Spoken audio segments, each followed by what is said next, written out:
What do you think the hardest part about making a move abroad alone would be?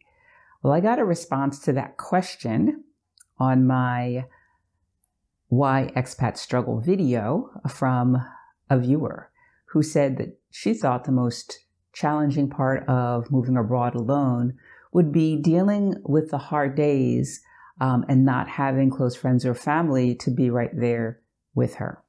And I responded to that comment saying, yes, that is definitely a challenging point, but there are options and there are solutions to that. And I left it there. And I woke up this morning thinking, I need to give what some of those strategies are. So in this video, I'm going to give you 6 things you can do when life gets hard abroad and you're feeling alone.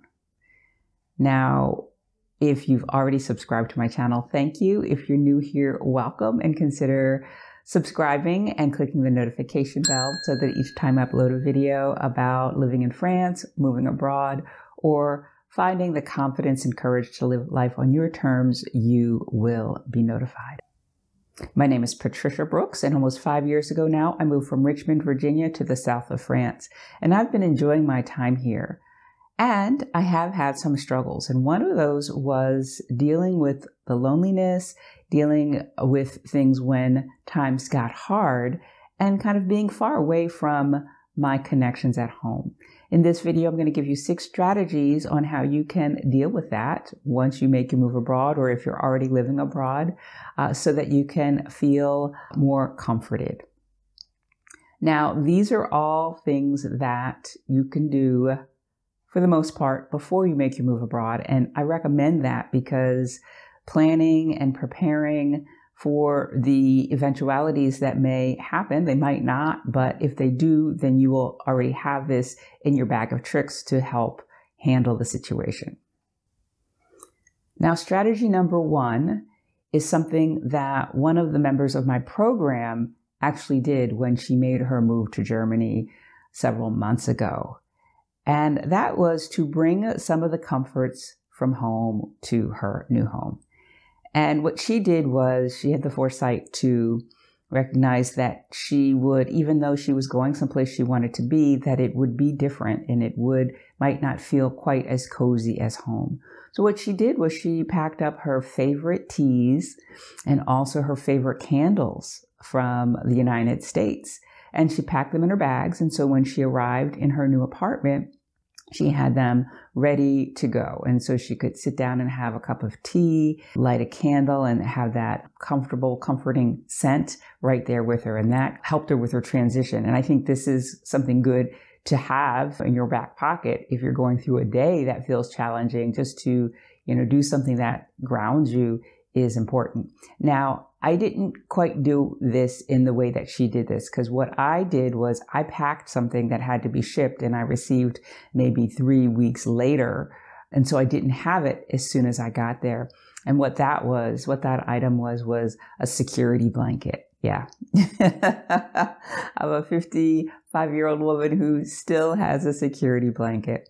But this blanket has real special meaning to me because it was a gift that I had given to my mom on her last Christmas. And it was a blanket. It was kind of like a Snuggie that you would put around you and snap up and watch TV, and you put your arms through the holes. And it was red on one side and white on the other. So it had a Christmas feel to it with that. And I gave that to my mom. And then if you unsnap the blanket, you can put it across your bed. And so I'd given that to my mom on her last Christmas. And in fact, this was the blanket that was on her bed, on her deathbed. And so it really has special meaning. So whenever I'm under that, I feel like it's a hug from my mom.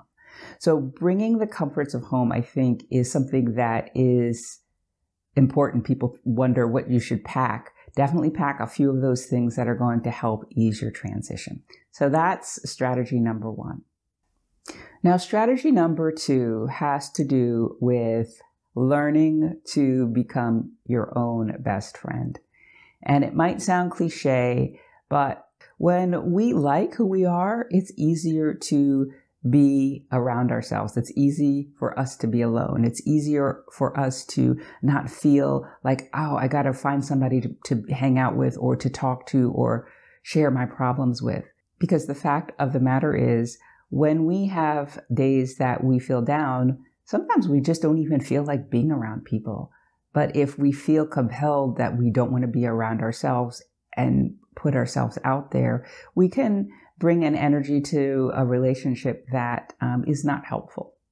So I think definitely talking with friends and family when you're going through something is an important part, but also knowing when it's time for you to go inward and figure things out for yourself can be helpful.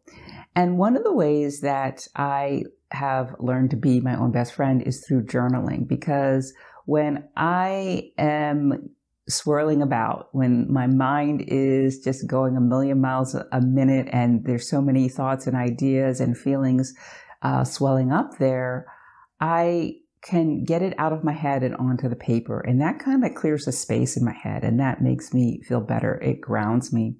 Other things that I do now are I meditate in the morning and the evening. That's something that kind of starts my day off right. It ends my day off well. And I walk on a daily basis. And sometimes I'm listening to a book on tape. Other times I am just walking silently through nature, and it's really grounding. So those are some things that I have done to help myself be okay with being alone and help me to process what I'm going through. So strategy number 2 is learn to be your own best friend. Strategy number 3 is make a plan to stay connected with your family and friends back home. You want to do this before you make the move abroad. Now, I stay connected with a couple of friends that I have, but this was not something that I planned in advance. And I wish I had, because our relationship has only grown since we've done this.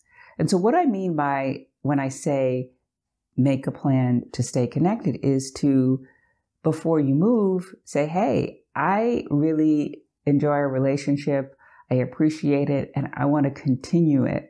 And I know that I'm going to be miles away. However, that doesn't mean we can't stay in touch.